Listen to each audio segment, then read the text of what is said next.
Hey, hello, everyone. Hi. A little bit of internet glitching, but we are here.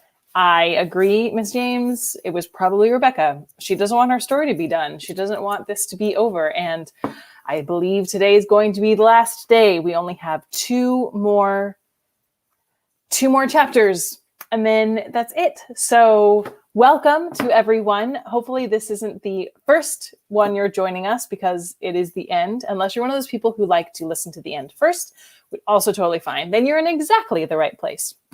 If you are just joining us and you want to join from the beginning, scroll down and you'll find us chapter 1 all the way to now. But today we are on chapter 26. This is the version that we are reading from. Again, this is Storybook Live from Southwest Shakespeare. My name is Amy. I am your guest reader today. Bo is out adventuring into the world, so you get me all hour. We just finished hearing from Mr. Flavel. I mean, man, Tuesdays are hard because I have to remember what we did 5 days ago. And I haven't finished it, but after this, we get to watch the film if you want. So we just heard from Mr. Flavel, and he has a letter from Rebecca saying, please meet me at the cottage. And that is the night that she dies. And then we heard a couple chapters before then, we found out that she dies because Maxim killed her. Pew, pew, shot her. And now we're trying desperately to cover up and make sure no one ever knows. So the exciting, long-awaited, very anticipatory ending to Rebecca by Daphne du Maurier. All right, here we go. Chapter 26. When I awoke the next morning, just after 6 o'clock, and got up and went to the window, there was a foggy dew upon the grass like frost, and the trees were shrouded in a white mist. There was a chill in the air and a little fresh wind and the cold, quiet smell of autumn. As I knelt by the window, looking down on the rose garden where the flowers themselves drooped upon their stalks, the petals brown and dragging after last night's rain, the happenings of the day before seemed remote and unreal. Here at Manderley, a new day was starting. The things of the garden were not concerned with our troubles. A blackbird ran across the rose garden to the lawns in swift, short rushes, stopping now and again to stab at the earth with his yellow beak. A thrush, too, went about his business, and two stout little wagtails following one another, and a little cluster of twittering sparrows. A gull poised himself high in the air, silent and alone, and then spread his wings wide and swooped beyond the lawns to the woods in the happy valley. The things continued. Our worries and anxieties had no power to alter them. Soon the gardeners would astir, brushing the first leaves from the lawns and the paths, raking the gravel in the drive. Pails would clank in the courtyard behind the house. The hose would be turned on the car. The little scullery maid would begin to clatter through the open door to the men in the yard. There would be crisp, hot smell of bacon. The housemaids would open up the house, throw wide the windows, draw back the curtains. The dogs would crawl from their baskets, yawn and stretch themselves, wander out to the terrace and blink at the first struggles of the pale sun coming through the mist. Robert would lay the table for breakfast, bring these piping scones, the clutch of eggs, the glass dishes of jam, honey, and marmalade, the bowl of peaches, the cluster of purple grapes with the bloom upon them, hot from the greenhouse. Maids sweeping in the morning room, the drawing room, the fresh, clean air pouring into the long open windows, smoke curling from the chimney, by little, the autumn mist fading away, and the trees and the banks and the woods taking shape, the glimmer of the sea showing with the sun upon it below the valley, the beacon standing tall and straight upon the headland. The peace of Manderley, the quietude and the grace. Whoever lived within its walls, whatever trouble there was in strife, however much uneasiness and pain, no matter what tears were shed, what sorrows borne, the peace of Manderley could not be broken or the loveliness destroyed. The flowers that died would bloom again another year. The same birds build their nests, the same trees blossom. That old quiet moss smell would linger in the air, and bees would come, and crickets and herons build their nests in the deep, dark woods. The butterflies would dance their merry jig across the lawns, and spiders spin foggy webs, and small, startled rabbits who had no business to come trespassing poke their faces through the crowded shrubs. There would be lilac and honeysuckle still, and the white magnolia buds unfolding slow and tight beneath the dining room window. No one could ever hurt Manderley. It would lie always in its hollow like an enchanted thing, guarded by the woods, safe, secure, while the sea broke and ran and came again in the little shingle bays below. Maxim slept on, and I did not wake him. The day ahead of us would be a weary thing and long. High roads and telegraph poles, and the monotony of passing traffic, the slow crawl into London. We did not know what we should find at the end of our journey. The future was unknown. Somewhere to the north of London lived a man called Baker, who had never heard of us, but he held our future in the hollow of his hand. Soon he too would be waking, stretching, yawning, going about the business of his day. I got up and went to the bathroom and began to run my bath. These actions held for me the same significance as Robert and his clearing of the library had the night before. I had done these things before mechanically, but now I was aware as I dropped my sponge into the water, as I spread my towel on the chair from the hot rail, as I lay back and let the water run over my body. Every moment was a precious thing, having it in its essence of finality. When I went back to the bedroom and began to dress, I heard a soft footstep come and pause outside the door, and the key turned quietly in the lock. There was silence a moment, and then the footsteps went away. It was Mrs. Danvers. She had not forgotten. I had heard the same sound the night before, after we had come up from the library. She had not knocked upon the door. She had not made herself known. There was just the sound of footsteps and the turning of the key in the lock. It brought me to reality and the facing of the immediate future. I finished dressing and went and turned on Maxim's bath. Presently, Clarice came in with our tea. I woke Maxim. He stared at me at first like a puzzled child, and then he held out our tea. He got up and went to his bath, and I began putting things methodically in my suitcase. It might be that we should have to stay in London. I packed the brushes Maxim had given me, a nightdress, my dressing gown and slippers, and another dress too, and a pair of shoes. My dressing case looked unfamiliar as I dragged it from the back of a wardrobe. Seemed so long since I had used it, and yet it was only 4 months ago. It still had the customs mark upon it that they had chalked at Calais. In one of the pockets was a concert ticket from the casino in Monte Carlo. I crumpled it and threw it into the waste paper basket. It might have belonged to another age, another world. My bedroom began to take on the appearance of all rooms when the owner goes away. The dressing table was bare without my brushes. There was tissue paper lying on the floor and an old label. The beds where we had slept such a terrible emptiness about them. The towels lay crumpled on the bathroom floor. The wardrobe doors gaped open. I put on my hat so I should not have to come up again, and I took my bag and my gloves and my suitcase. I glanced around the room to see if there was anything I had forgotten. The mist was breaking, and the sun was forcing its way through and throwing patterns on the carpet. When I was halfway down the passage, I had a curious, inexplicable feeling that I must go back and look at my room again. I went without reason and stood a moment, looking at the gaping wardrobe and the empty bed and the tray of tea upon the table. I stared at them, impressing them forever on my mind, wondering why they had the power to touch me, to sadden me, as though they were children that did not want me to go away. Then I turned and went downstairs to breakfast. It was cold in the dining room, the sun not yet on the windows, and I was grateful for the scalding bitter coffee and heartening bacon. Maxim and I ate in silence. Now and again he glanced at the clock.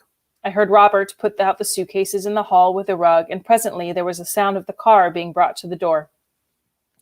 I went out and stood on the terrace. The rain had cleared the air, and the grass smelt fresh and sweet. When the sun was higher, it would be a lovely day. I thought how we might have wandered in the valley before lunch and then sat out afterwards under the chestnut tree with books and papers. I closed my eyes a minute and felt the warmth of the sun on my face and on my hands. I heard Maxim calling to me from the house. I went back and Frith helped me into my coat. I heard the sound of another car. It was Frank. "Colonel Julian is waiting at the lodge gates," he said. He did not think it worthwhile to drive right up to the house. "No," said Maxim. "I'll stand by in the office all day and wait for you to telephone," said Frank. "After you have seen Baker, you may want me up in London." "Yes," said Maxim. "Yes, perhaps." "It's just 9 now," said Frank. "You're up to time. It's going to be fine, too. You should have a good run." "Yes." "I hope you won't get overtired, Mrs. De Winter," he said to me. It's going to be a long day for you. I shall be all right, I said. I looked at Jasper, who was standing by my feet with ears drooping and a sad, reproachful eyes. Take Jasper back with you to the office, I said. He looks so miserable.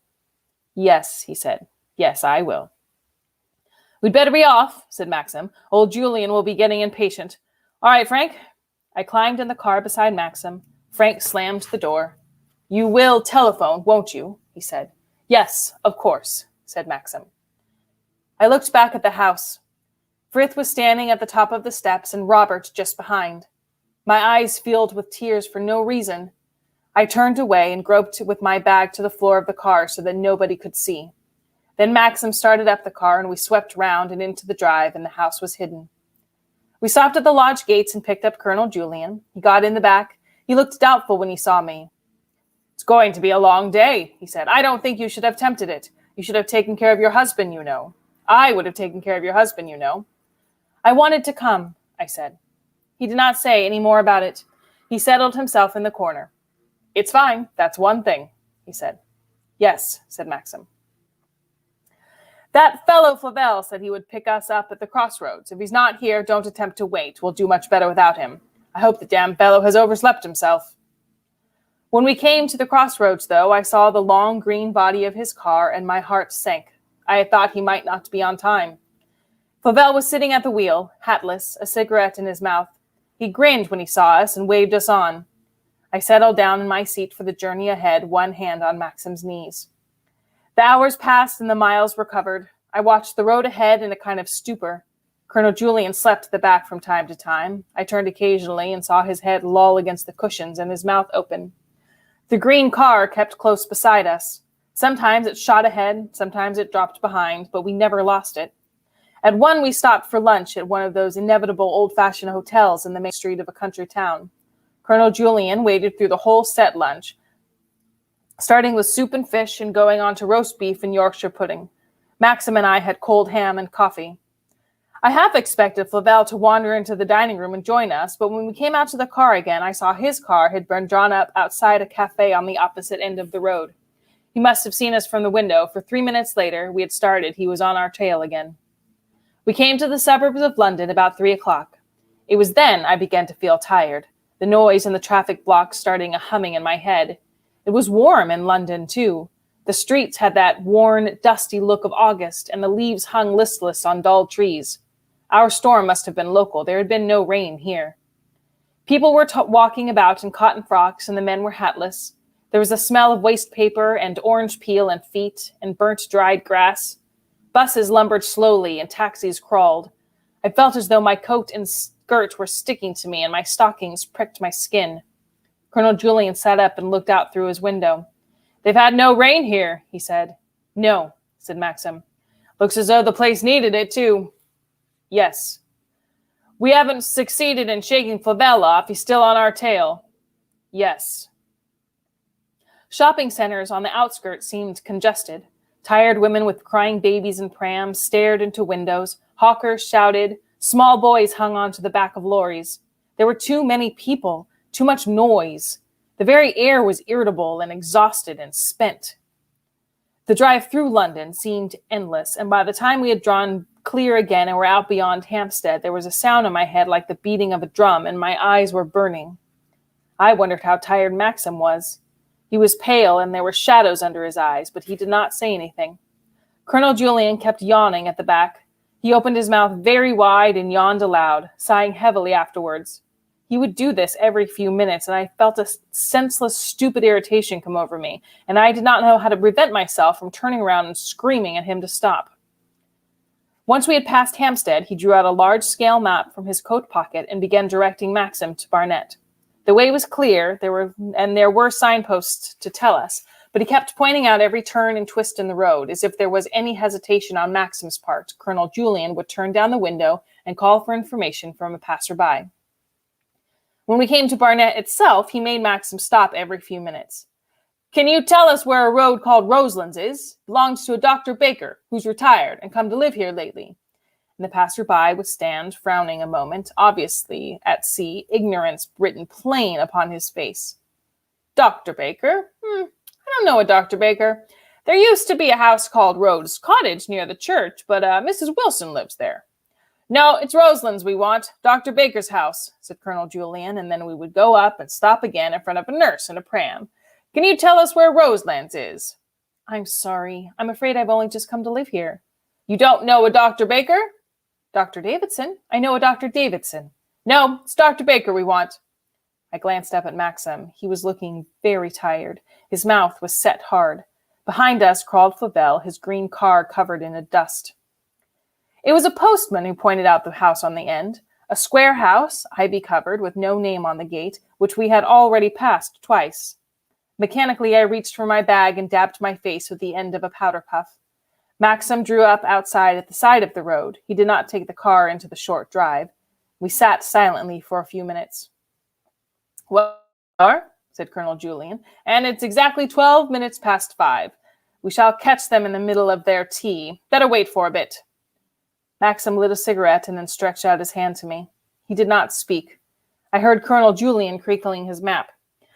We should have come right across without touching London. Saved us 40 minutes, I dare say. We made good time the first 200 miles. It was from Chiswick on we took the first time. An errand boy passed us, whistling on his bicycle. A motor coach stopped at the corner and 2 women got out. Somewhere a church clock chimed the quarter. I could see Flavel leaning back in his car behind us and smoking a cigarette. I seemed to have no feeling in me at all. I just sat and watched the little things that did not matter. The 2 women from the bus walked along the road. The errand boy disappeared around the corner. A sparrow hopped upon the middle of the road, pecking at dirt. This fellow Baker came of a gardener, said Colonel Julian. Look at those shrubs tumbling over his wall. They ought to have been pruned right back. He folded the map and put it back in his pocket. Funny sort of place to retire in, he said. Close to the main road and overlooked by other houses. Shouldn't care about it myself. I dare say it was quite pretty once before they started building. No doubt there's a good golf course somewhere handy. He was silent for a while, then he opened the door and stood out on the road. Well, Mr. De Winter, he said, what do you think about it? I'm ready, said Maxim. We got out of the car. Flavel strolled up to meet us. What were you all waiting for? Cold feet? He said. Nobody answered him. We walked up the drive to the front door, a strange, incongruous little party. I caught sight of a tennis lawn beyond the house, and I heard the thud of balls. A boy's voice shouted, 40-15, not 30 all. Don't you remember hitting it out, you silly ass? They must have finished tea, said Colonel Julian. He hesitated a moment, glancing at Maxim, then he rang the bell. It tinkled somewhere in the back premises. There was a long pause. A very young maid opened the door to us. She looked startled at the sight of so many of us. Dr. Baker, said Colonel Julian. Yes, will you come in? She opened a door on the left of the hall as we went in. It would be the drawing room, not used much in the summer.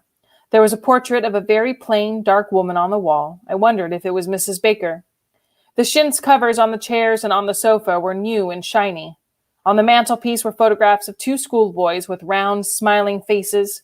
There was a very large wireless in the corner of the room by the window. Cords trailed from it and bits of aerial. Flavel examined the portrait on the wall. Colonel Julian went and stood by the empty fireplace. Maxim and I looked out of the window. I could see a deck chair under a tree and the back of a woman's head. The tennis court must be around the corner. I could hear the boys shouting to each other. A very old Scotch terrier was scratching himself in the middle of a path. We waited there for about 5 minutes. It was as though I was living the life of some other person and had come to this house to call for a subscription to a charity. It was unlike anything I had ever known. I had no feeling, no pain. Then the door opened and a man came into the room. He was medium height, rather long in the face, with a keen chin. His hair was sandy, turning gray. He wore flannels and a dark blue blazer. Forgive me for keeping you waiting, he said, looking us a little surprised, as the maid had done, to see so many of us. I had to run up and wash. I was playing tennis when the bell rang. Won't you sit down? He turned to me. I sat down on the nearest chair and waited.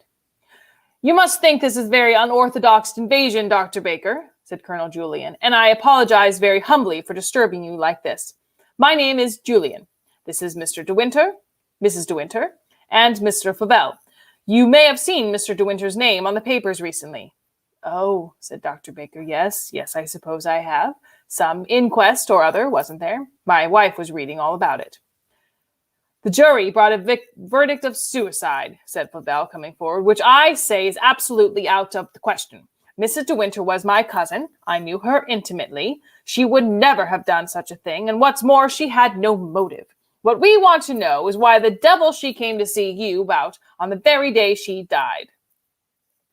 You'd better leave this to Julian and myself, said Maxim quietly. Dr. Baker has not the faintest idea what it is you're driving at. He turned to the doctor, who was standing between them with a line between his brows and his first polite smile frozen on his lips. My late wife's cousin is not satisfied with the verdict, said Maxim, and we've driven up to see you today because we found your name and the telephone number of your old consulting rooms in my wife's engagement diary.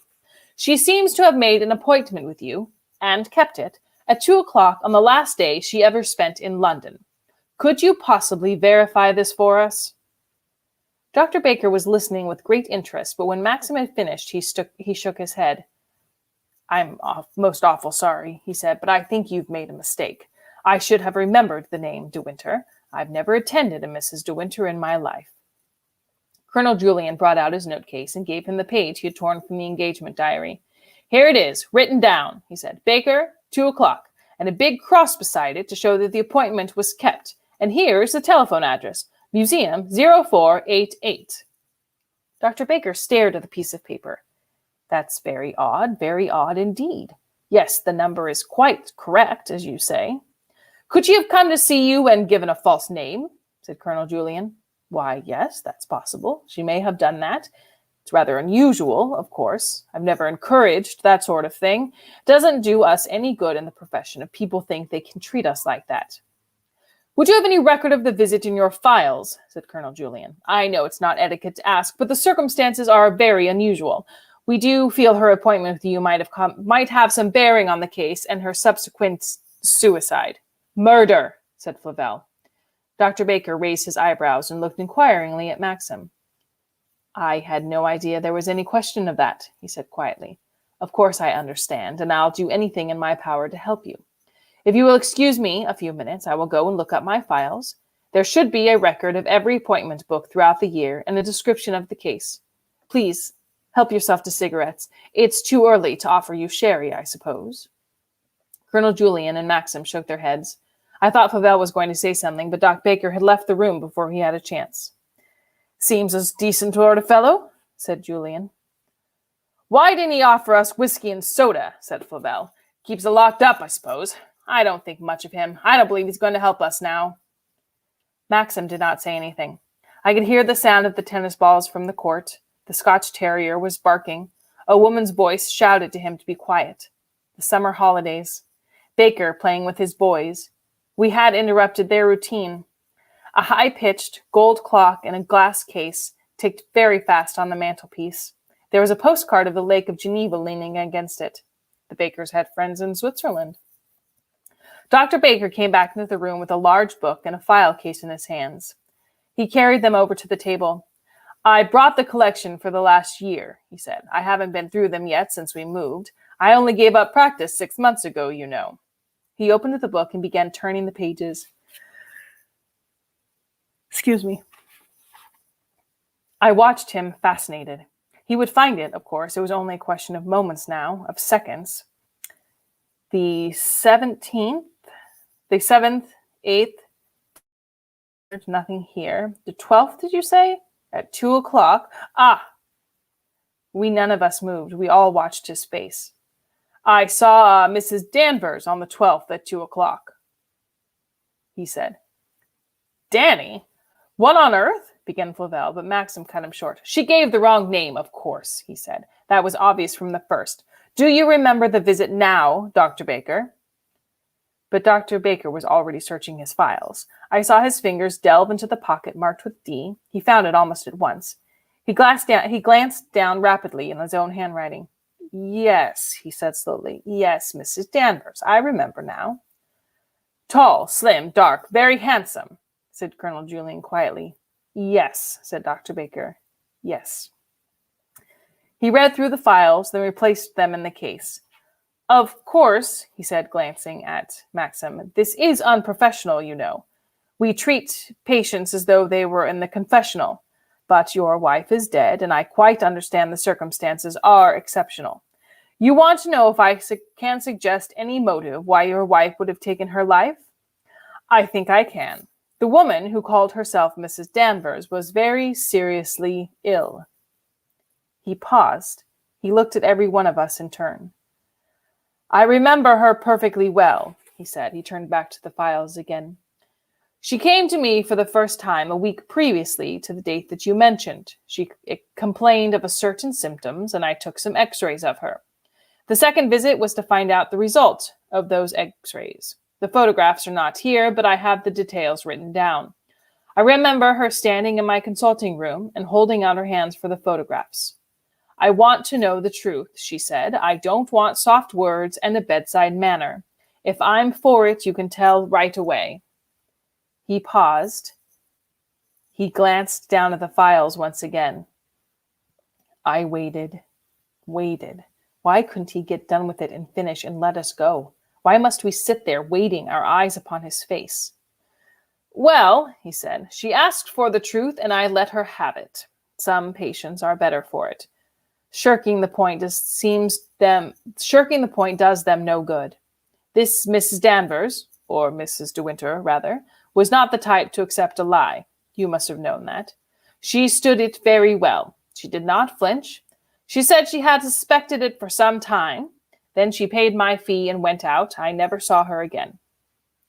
He shut up the box with a snap and closed the book. The pain was slight as yet, but the growth was deep-rooted, he said, and in 3 or 4 months' time she would have been under morphia. An operation would have been no earthly use at all. I told her that. The thing had got too firm a hold. There is nothing anyone can do in a case like that except give morphia and wait. No one said a word. The little clock ticked on the mantelpiece, and the boys played tennis in the garden. An aeroplane hummed overhead. Outwardly, of course, she was a perfectly healthy woman, he said. Rather too thin, I remember, rather pale. But then that's the fashion nowadays, pity though it is. It's nothing to go upon with a patient. No, the pain would increase week by week, and as I've told you, in 4 or 5 months' time, she would have had to be kept under morphia. The x-ray showed a certain malformation of, I remember, which meant she could never have a child, but that was quite apart. It had nothing to do with the disease. I remember hearing Colonel Julian speak, saying something about Dr. Baker being very kind to have taken so much trouble. You have told us all we want to know, he said, and if we could possibly have a copy of the memorandum for your file, it might be very useful. Of course, said Dr. Baker, of course. Everyone was standing up. I got out of my chair, too. I shook hands with Dr. Baker. We all shook hands with him. We followed him out into the hall. A woman looked out of the room on the other side of the hall and darted back when she saw us. Someone was running a bath upstairs. The water ran loudly. The Scottish terrier came in from the garden and began sniffling at my heels. Shall I send the report to you or Mr. De Winter? Said Dr. Baker. We may not need it at all. I rather think it won't be necessary, said Colonel Julian. Either De Winter or I will write. Here is my card. I am so glad to have been of use, said Dr. Baker. It never entered my mind for a moment that Mrs. De Winter and Mrs. Danvers could have been the same person. No, naturally, said Colonel Julian. You'll be returning to London, I suppose? Yes, I imagine so. Your best way, then, is to turn sharp left by that pillar box and then right by the church. After that, it's a straight road. Thank you very much. We came out to the drive and went towards the cars. Dr. Baker pulled the Scotch Terrier inside the house, and I heard the door shut. A man with one leg and a barrel organ began playing Roses in Piccadilly at the end of the road.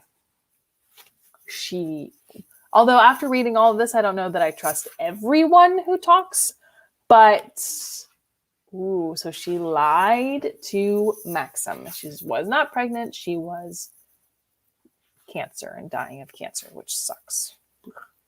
Poor Rebecca. Chapter 27. We went and stood by the car. No one said anything for a few minutes. Colonel Julien handed round his cigarette case. Flavel looked grey, rather shaken.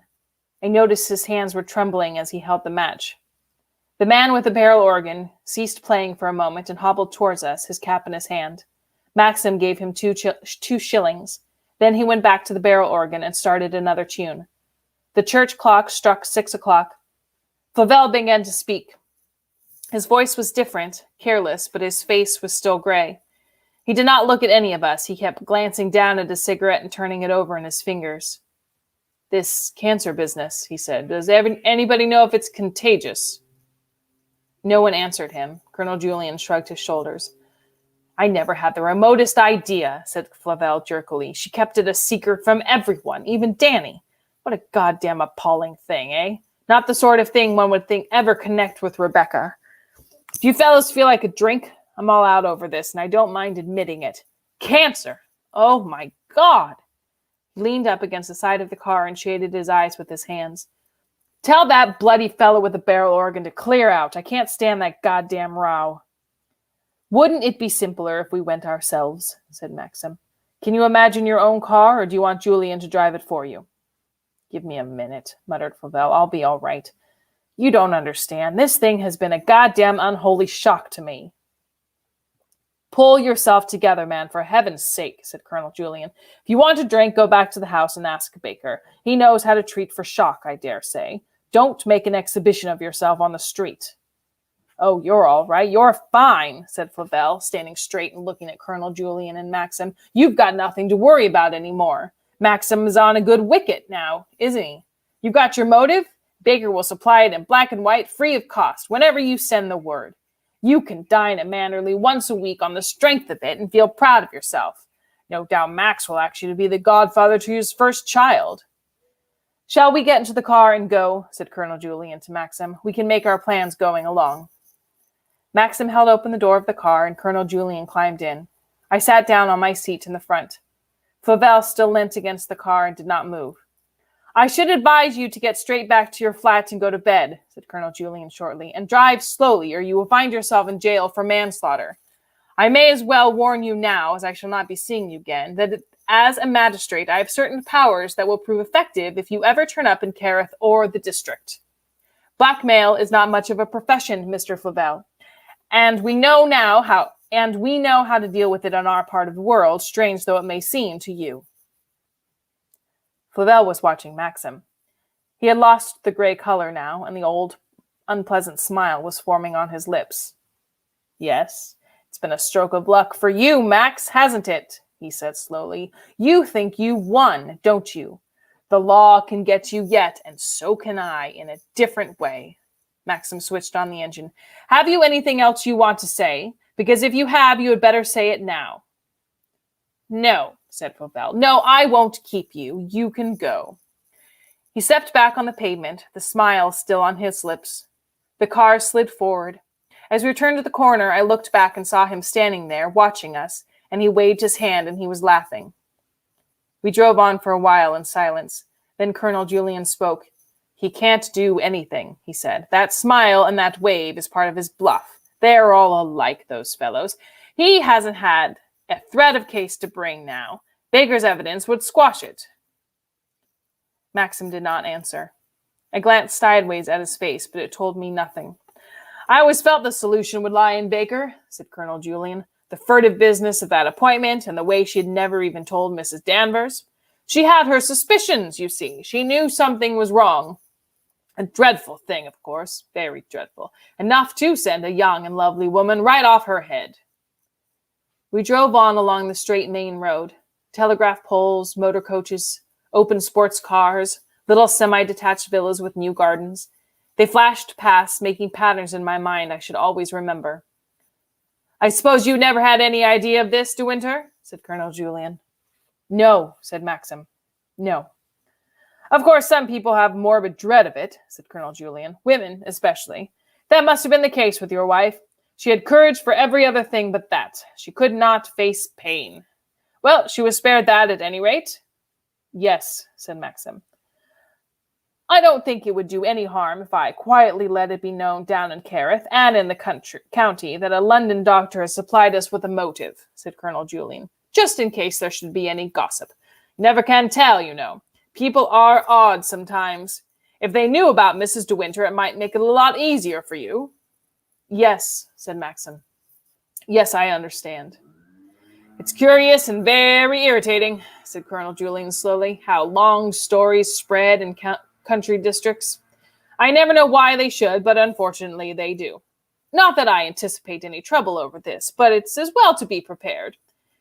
People are inclined to say the wildest things if they are given half a chance." "Yes," said Maxim. "You and Crawley, of course, can squash any nonsense in Manderley or the estate, and I can deal with it effectively in Kerrith.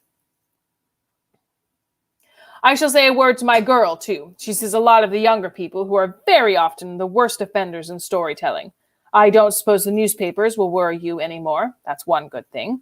You'll find they'll drop the whole affair in a day or two." "Yes," said Maxim. We drove on through the northern suburbs and came once more to Finchley and Hampstead. "6:30, said Colonel Julian. "What do you suppose doing? I've got a sister living in St. John's Wood, and feel inclined to take her unawares and ask for dinner, and then catch the last train from Paddington. I know she doesn't go away for another week.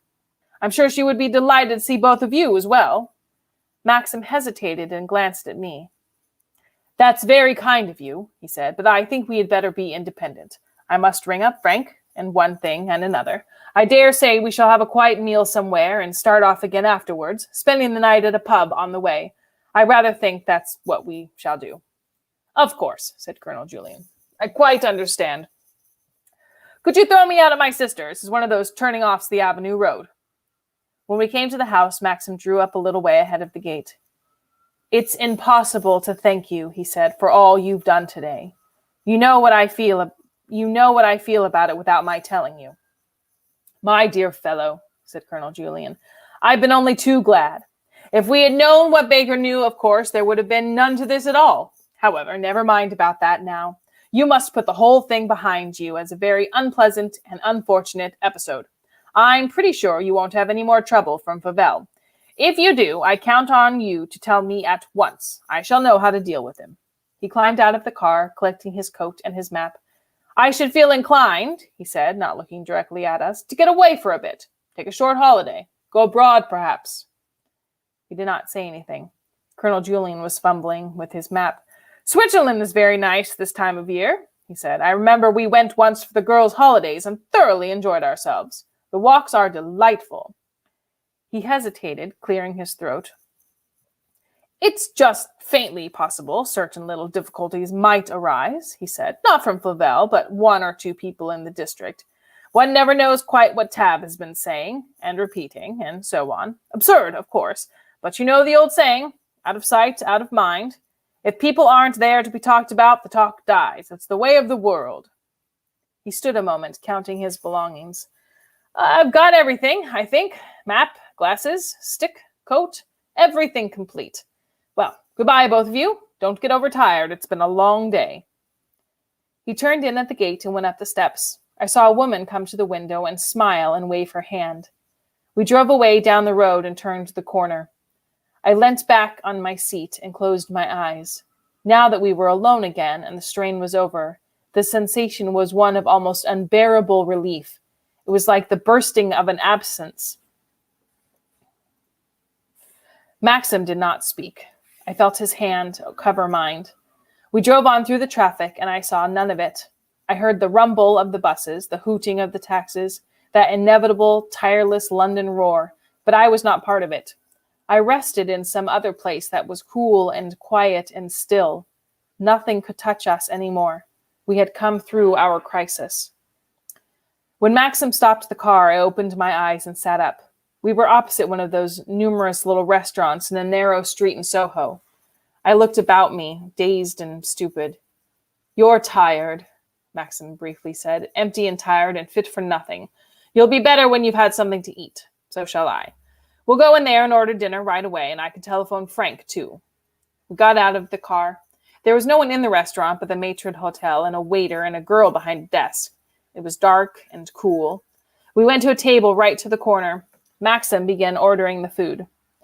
"Flavel was right about wanting a drink," he said. "I want one too, and so do you. You're going to have some brandy. The maitre d' was fat and smiling. He produced a long, thin roll on paper envelopes. They were very hard, very crisp.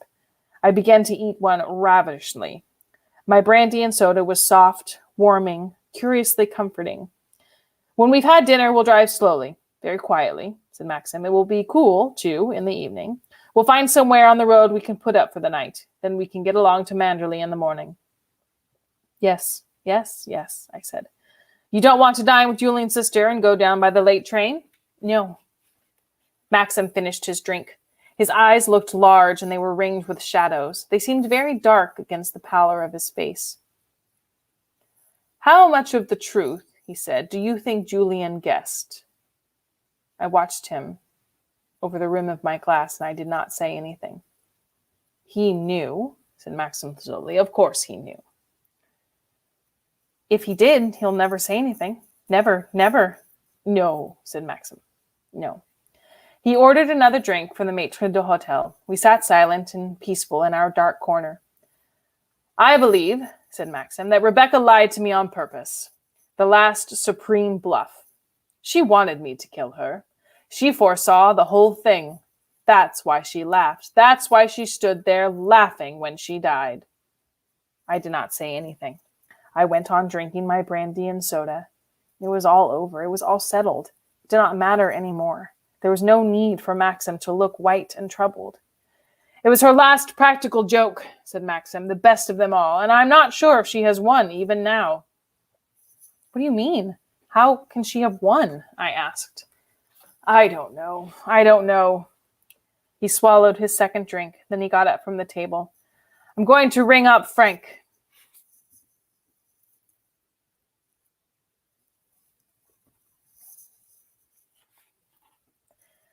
I sat there in my corner, and presently the waiter brought me my fish.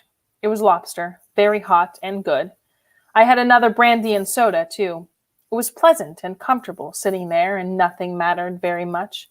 I smiled at the waiter. I asked for more bread in French for no reason. It was quiet and happy and friendly in the restaurant. Maxim and I were together. Everything was over. Everything was settled. Rebecca was dead. Rebecca could not hurt us. She had played her last joke, as Maxim had said. She could do no more to us now. In 10 minutes, Maxim came back again. Well, I said, my own voice sounding far away, how was Frank? Frank was all right, said Maxim. He was at the office, been waiting there for me to telephone him ever since 4 o'clock. I told him what happened. He sounded glad, relieved. Yes, I said. Something rather odd, though, said Maxim slowly, a line between his brows. He thinks Mrs. Danvers has cleared out. She's gone, disappeared. She said nothing to anyone, but apparently she's been packing up all day, stripped her rooms of her things, and the fellow from the station came for her boxes at 4 o'clock.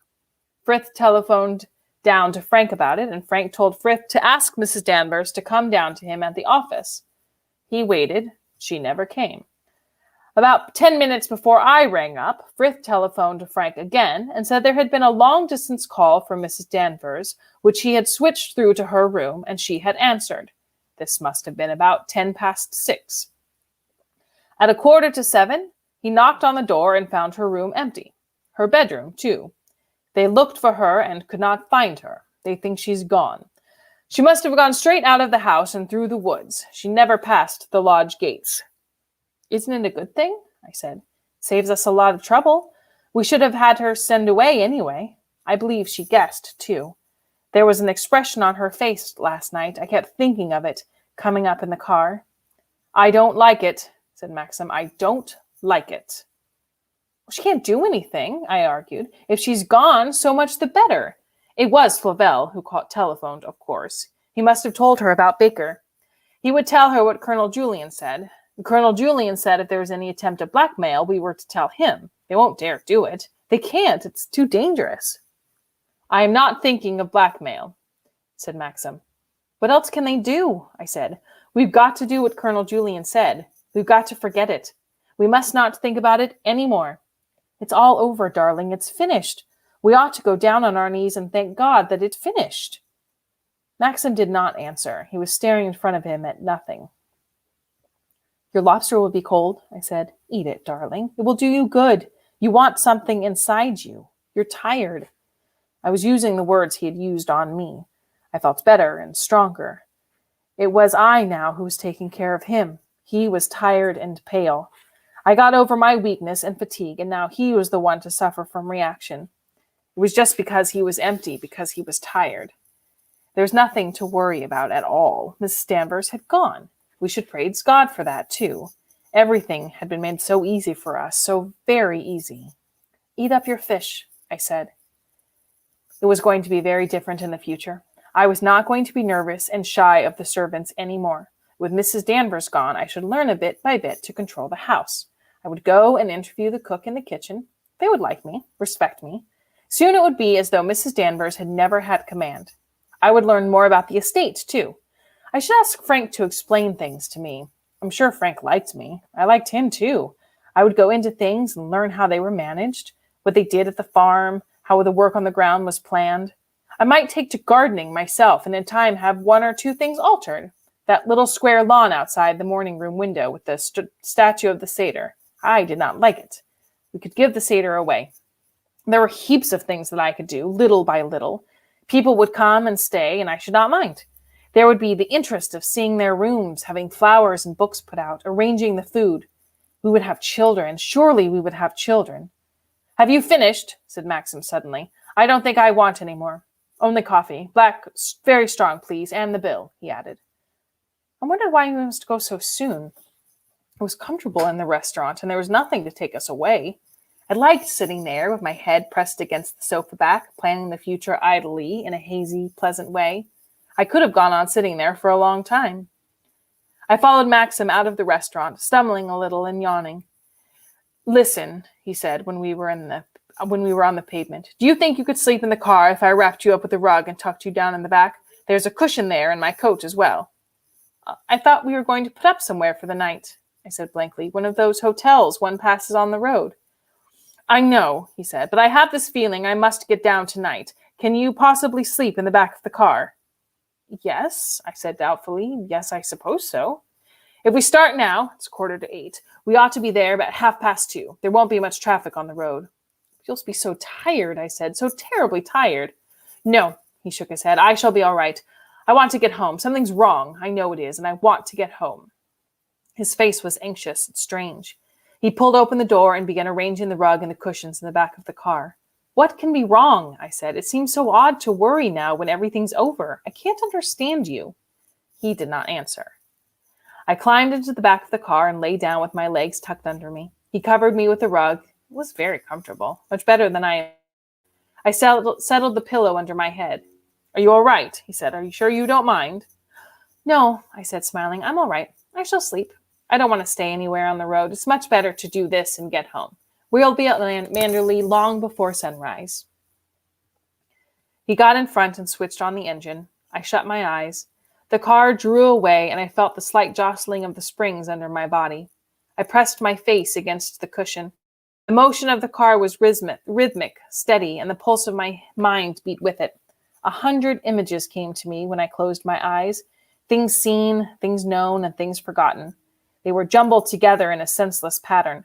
The quill of Mrs. Van Hopper's hat, the hard, straight-backed chairs in Frank's dining room, the wide window in the west wing at Manderley, the salmon-colored frock of the smiling lady at the fancy dress ball, a pleasant girl on a road near Monte Carlo. Sometimes I saw Jasper chasing butterflies across the lawn. Sometimes I saw Doc Baker's Scotch terrier scratching his ear beside a deck chair. There was the postman who had pointed out the house to us that day. There was Clarice's mother wiping a chair for me in the back parlor. Ben smiled at me, holding wrinkles in his hands, and the bishop's wife asked me if I would stay to tea. I could feel the cold comfort of my sheets in my own bed and the gritty shingle in the coves. I could smell the bracken in the woods, the wet moss and the dead azalea petals. I fell into a strange, broken sleep, waking now and again to the reality of my narrow, cramped position and the sight of Maxim back in front of me.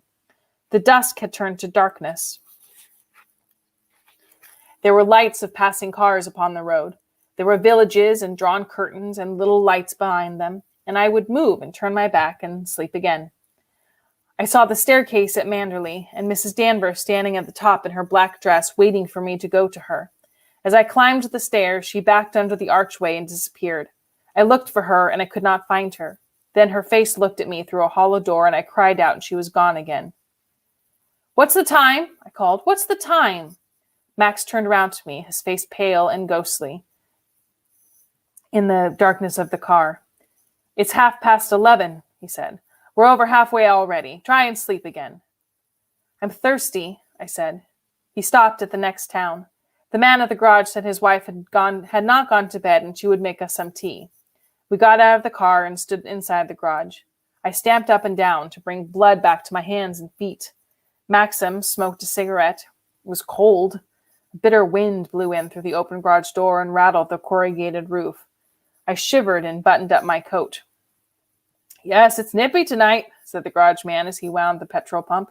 "The weather seems to break this afternoon. It's the last of the heat waves for this summer. We shall be thinking of fires soon." "It was hot in London," I said. "Was it?" he said. "Well, they always have the extremes up there, don't they? We get the first of the bad weather down here. It will blow hard on the coast before the morning." His wife brought us the tea. It tasted of bitter wood, but it was hot. I drank greedily, thankfully. Already Maxim was glancing at his watch. "We ought to be going," he said. "It's 10 minutes to 12. I left the shelter of the garage reluctantly. The cold wind blew in my face. The stars raced across the sky. There were threads of clouds, too. "Yes," said the garage man. "Summer's over for this year." We climbed back into the car. I settled myself once more under the rug. The car went on. I shut my eyes. There was the man with the wooden leg winding his barrel organ, and the tune of Roses in Piccadilly humming in my head against the jolting of the car. Frith and Robert carried the tea into the library. The woman at the lodge nodded to me abruptly and called her child into the house. I saw the model boats in the cottage of the cove in the feathery dust. I saw the cobwebs stretching from the little masts. I heard the rain upon the roof and the sound of the sea. I wanted to get to the Happy Valley, and it was not there. There were woods about me. There was no Happy Valley, only the dark trees and the young bracken. The owls hooted.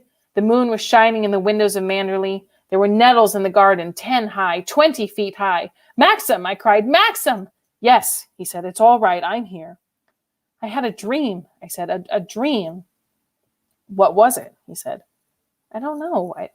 I don't know." Back again into the moving, unquiet depths. I was writing letters in the morning room. I was sending out invitations. I wrote them all myself with a thick black pen. But when I looked down to see what I had written, it was not my small, square handwriting at all. It was long and slanting, with curious, pointed strokes. I pushed the cards away from the blotter and hid them. I got up and went to the looking-glass. A face stared back at me that was not my own. It was very pale, very lovely, framed in a cloud of dark hair. The eyes narrowed and smiled, the lips parted. The face in the glass stared back at me and laughed. And I saw then that she was sitting on a chair before the dressing table in her bedroom, and Maxim was brushing her hair. He held her hair in his hands, and as he brushed it, he wound it slowly into a thick, long rope. When he took hold, it twisted like a snake, and he took hold of it with both hands and smiled at Rebecca and put it around his neck. "No," I screamed. No, we must go to Switzerland. Colonel Julian said we must go to Switzerland." I felt Maxim's hand upon my face. "What is it?" he said. "What's the matter?" I sat up and pushed my hair away from my face. "I can't sleep. It's no use." "You've been sleeping," he said. "You've slept for 2 hours. It's 2:15. We're 4 miles the other side of Lanyon." It was even colder than before. I shuddered in the darkness of the sea and of the car. "I'll come beside you. We shall be back by 3. I climbed over and sat beside him, staring in front of me through the windscreen. I put my hand on his knee. My teeth were chattering. "You're cold," he said. "Yes," I said. The hills rose up in front of us and dipped and rose again. It was quite dark. The stars had gone. "What time did you say it was?" I asked. 2:20, he said. "It's funny. Looks almost as though the dawn was breaking over there beyond those hills." "That can't be, though. It's too early." "It's the wrong direction," he said. "You're looking west." I know. It's funny, isn't it? He did not answer, and I went on watching the sky. It seemed to get lighter even as I stared, like the first red streaks of sunrise. Little by little, it spread across the sky. It's in winter you see the northern lights, isn't it? I said. Not in summer. That's not the northern lights, he said. That's Manderley. I glanced at him and saw his face. I saw his eyes. Maxim, what is it? He drove faster, much faster. We topped the hill before us and saw Lanyon lying in a hollow at our feet. There to the left of us was the silver streak of the river, widening to the estuary at Carith 6 miles away. The road to Manderley lay ahead. There was no moon. The sky above our heads was inky black, but the sky on the horizon was not dark at all. It was shot with crimson, like a splash of blood, and the ashes blew towards us with the salt wind from the sea. The end. The end. Well, there we have it. Ooh, I love that feeling of just after a good book. Like I want to start it over now knowing what happens. But there it is. So, man, I love a good story that ends but doesn't really end. Like, who lit Manderley on fire? Yes! At least good thinking, Catherine. At least Jasper was safe. Thank goodness. I have to imagine that most people probably escaped, but who lit it on fire? Was it Rebecca? Was it Mrs. Danvers? Was it Flavel? No, Flavel was in London. He might have made it. Man, it's a good book. Good book. Good book, good book.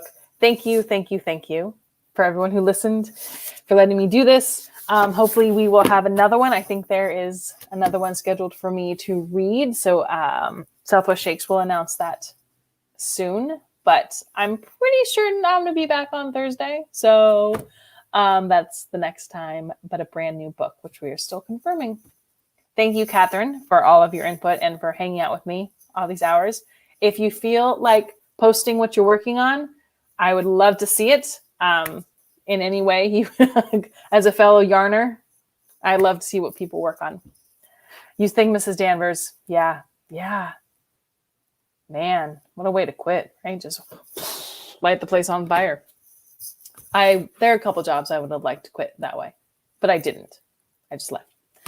All right. Have a fantastic day. Thank you. And I will see all of you next time. Until then, keep reading. Whatever you enjoy, whatever you like, it's out there for you. Have a great day. Bye, everybody.